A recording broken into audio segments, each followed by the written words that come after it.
really have to look at how you're living.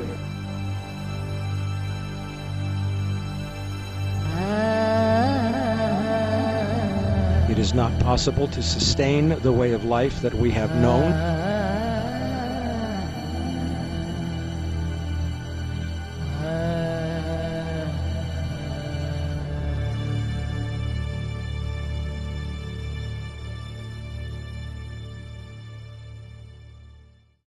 Money has no power to do anything. Printed money, the dollar. You can't eat it, you can't put it, it's a symbol.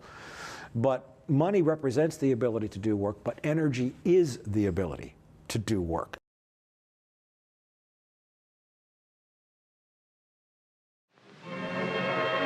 Throughout millions of years since the Earth's formation, constant heaving, buckling, and erosion have changed many portions of the Earth's surface.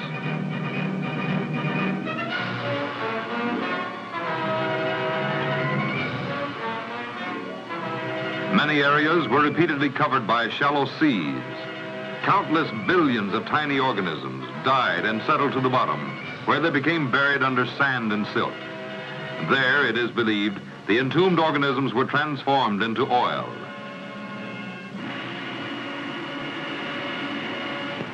Accumulated pressures of gases, water, and earth sometimes drove the oil through the porous sand and sedimentary rock.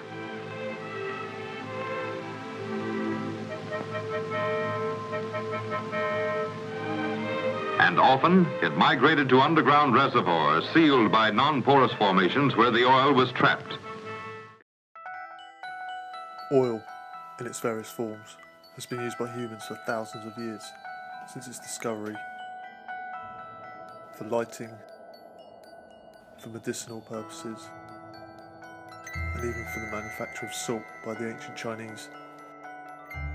But the invention of the combustion engine saw demand begin to soar.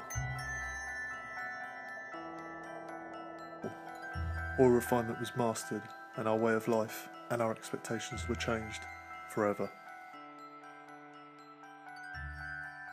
As for me, there are certain things I'd much rather not do for myself. Take driving. I want my car to do most of the work for me, and that's just what my new Ford with optional power assist does. As we perfected refinement, it brought with it the knowledge that the byproducts and liquids it produced were the building blocks for petrochemicals, and was the birth of plastics as we now know them. The black gold was the gift that kept on giving. Capitalism ruled. Corporate giants rose up, and citizens were made into consumers. Endless products and services were created, and our new needs were created with them. This was the age where the state-controlled media would tell us what we wanted, and oil would make it happen. All I did was... Get out of the kitchen fast. Get Ajax, now in plastic too. Mass media instruments such as TV would give us a glimpse of this new, good life. That laser disc player and television, that is also gorgeous.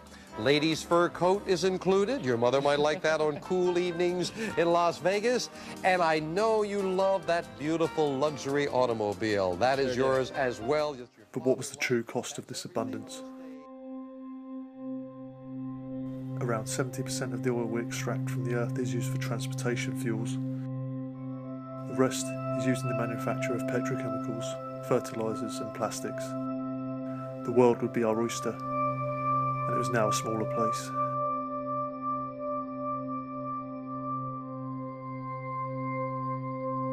World oil production right now is about 86 million barrels a day. Over 10 years, you're looking at roughly 40 million barrels a day having to be replaced.